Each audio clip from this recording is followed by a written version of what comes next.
Ini pelajaran pertama dan kalian pertama yang mendapatkannya. Ini belum ada Ustazah ajari. Kita akan mempelajari tentang A. Ini A. Oke, apa panjangannya? Sebutin apa panjangan hari? Apa arti? Coba yang paling tahu. Terus ini, terus oke. Pernah nggak guna ini? Pernah. Udah jadi asisten kalian sekarang? Iya. Oke, congratulations. Ini adalah contoh dari penerapan AI. Oke, now sekarang kita akan belajar tentang apa aja? Apa yang akan kita pelajari? Kita akan belajar pertama mengenal konsep dasar dari AI. Terus yang kedua kita akan mengoperasikannya minimal 3 dari AI. Ketiga kita akan refleksi manfaat dan juga tantangan penggunaan AI. Membantu kita siap menghadapi masa depan. Why masa depan? Kenapa masa depan? Iya. Apa teknologi yang kemarin ada tapi sekarang kemarin nggak ada sekarang ada? HP kayaknya ada kalian bayi nggak ada. Komputer kalian bayi nggak ada. Apa yang baru aja ada hits tahun-tahun ini? Ya, robot yang bisa makan makanan bisa. Terus apa lagi? Yang sering kalian gunain, yang baru-baru ada tahun-tahun ini. Atau enggak? Apa kira-kira? Mobil apa? Mobil Tesla baru kan? Ya kan, mobil listrik baru kan? Iya, skuter listrik baru kan? ChatGPT itu baru 5 tahun belakangan kan? Iya, SMP itu kan baru guys. Belum kan? Nah itu baru ada 5 tahun belakangan, kurang lebih 5 tahun belakangan itu ChatGPT baru berkembang. Bayangkan, dia di zaman Ustazah itu perkembangannya itu baru orang masih jarang pakai. Orang masih Google kan kita harus ketik satu-satu kan, dia nggak kasih jawaban otomatis kan. Beda dengan ChatGPT kan, ChatGPT kamu ketik apapun random aja dia bisa keluar dengan yang kamu minta. Kok bisa sih aku tahu apa yang kalian mau? Nah, kita akan belajar. Gimana sih caranya AI berpikir? Pertama, kita lihat itu. AI itu apa? Program komputer yang meniru kecerdasan manusia. Itu namanya ya. Prinsip kerjanya ada pertama data, ada kedua model, ada ketiga output. Data itu apa? Dia akan mengambil data. Google kan sudah menyediakan banyak data kan? Nah, logikanya adalah karena Google sudah menyediakan banyak data, makanya dia butuh data yang untuk disimpan. Ibaratnya kamu pasti butuh pengetahuan kan? Untuk dia tahu sesuatu. Kalau kamu nggak ada pengetahuan, kamu nggak akan bisa mengerjakan sesuatu. Benar? Nah, AI itu menerapkan itu. Saya dari mana AI dapat? AI kan udah dapat dari mana? Dari Google. Google sudah banyak informasi ya. Nah, itulah yang dipelajari oleh AI. Jadi dia masukin data dulu nih. Habis masukin data, dia masukin apa? Dia akan masuk ke training. Jadi AI juga ada pelatihannya. AI dia akan melakukan pelatihan seperti apa? Menggunakan metode mesin learning dan juga deep learning. Mesin learning dan deep learning ini kayak gimana sih, Zak? Jadi dia kayak mirip otak buatan. Otak kita itu tuh kan harus ada pelajaran. Pertama, input dulu nih datanya kan. Oh, kamu mau menyelesaikan pelajaran matematika, berarti kamu pelajarin dulu. 1 kali 1 berapa? 1 kali 2 berapa? Baru nanti dikasihkan materi lanjutannya 12 kali 12 berapa? Itu kan hasil dari kamu tahu dulu 1 kali 1 berapa, 1 kali 2 berapa. Jadi ada tahapan dasar kan? AI juga sama seperti itu. Makin banyak data yang disimpan, maka dia akan makin banyak proses untuk training modelnya. Perhatiin. Semakin banyak data dan latihan, maka semakin pintar AI. Contoh, Google Translate belajar dari menerjemahkan bahasa dengan melihat jutaan contoh kalimat di internet. Internet punya banyak contoh. Nah, dari situ lalu logika. Nah, dia akan belajar nih, oh kucing punya telinga, oh kucing punya kumis,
deep learning itu biasanya untuk mengenali wajah. Mengenali wajah seperti apa sih?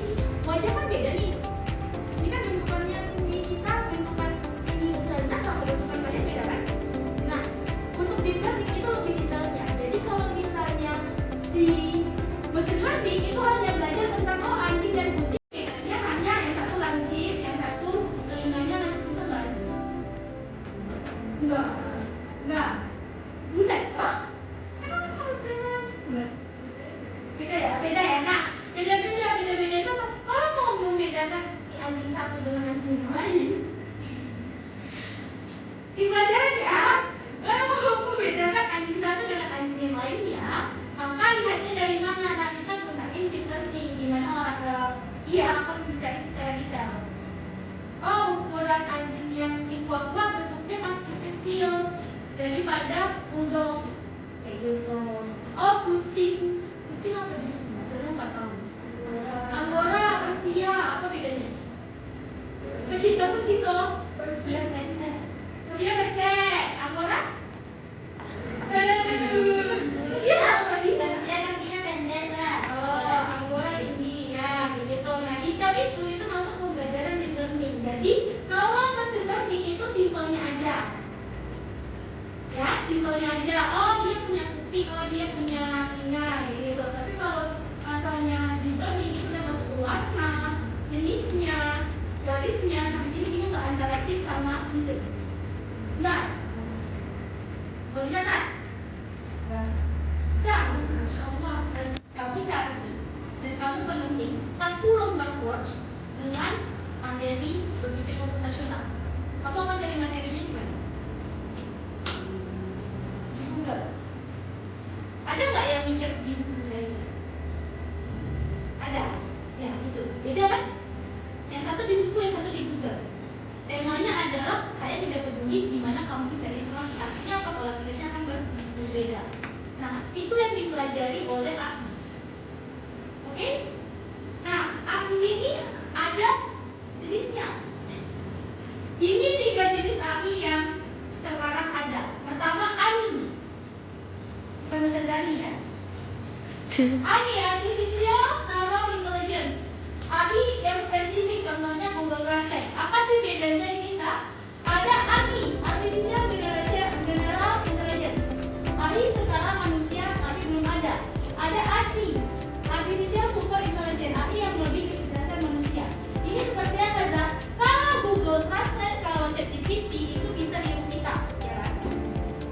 Dia masih di bawah kita. Karena apa? Karena dia tidak punya perasaan. Dia tidak bisa menebak.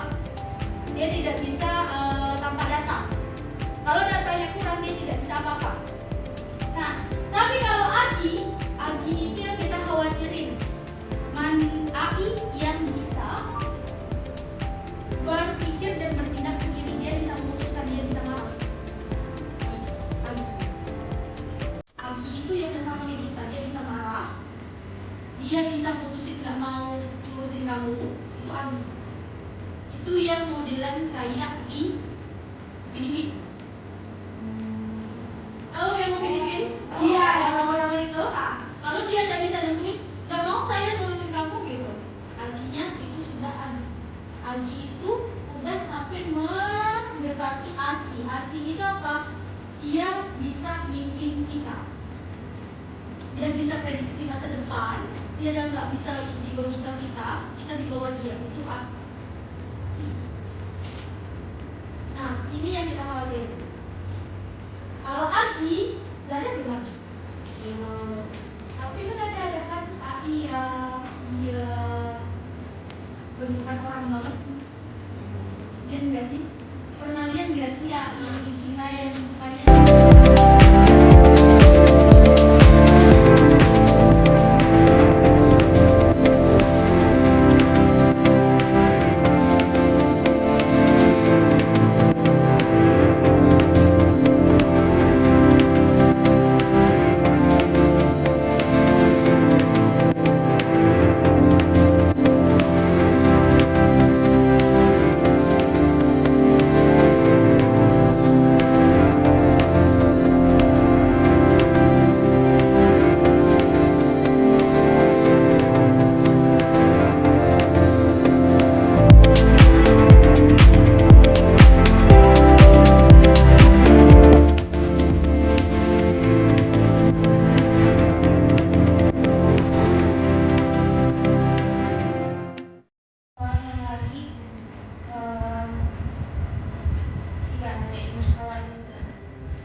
logikanya gini, kok bisa kamu lewat jaringan tahu ini nomornya siapa namanya? Asmi, Yasmin dan Mira, Mina dan Yasmin. Ya Mina ngecek Yasmin nih, kok bisa sih nggak ketukar ke Yasmin yang ini? Nomor HP, kok bisa dia langsung tepat sasaran ke Yasmin? Kok nggak Yasmin aja nih? Kenapa? Kok bisa sih? Nah, apa logikanya? Kok bisa sih? Si Yasmin dan Yasmin sedang mengerjakan tapi pertanyaannya berbeda nih Zak, gitu kan? Tapi kok bisa nggak ketukar sih? Jawabannya kok dia nggak bisa? Karena kamu beda server. Jadi sudah ada alamat di komputer itu punya alamatnya. Alamat itu kalau misalnya kita sebut IP kalau di komputer. Ini kalian akan bingung sekarang IP itu apa, ini apa. Simpelnya adalah ini alamatnya. Jadi kenapa bisa nggak ketukar? Karena alamat masing-masing sudah berbeda. Ingat komputer huruf besar dan satu itu akan berbeda. Huruf besar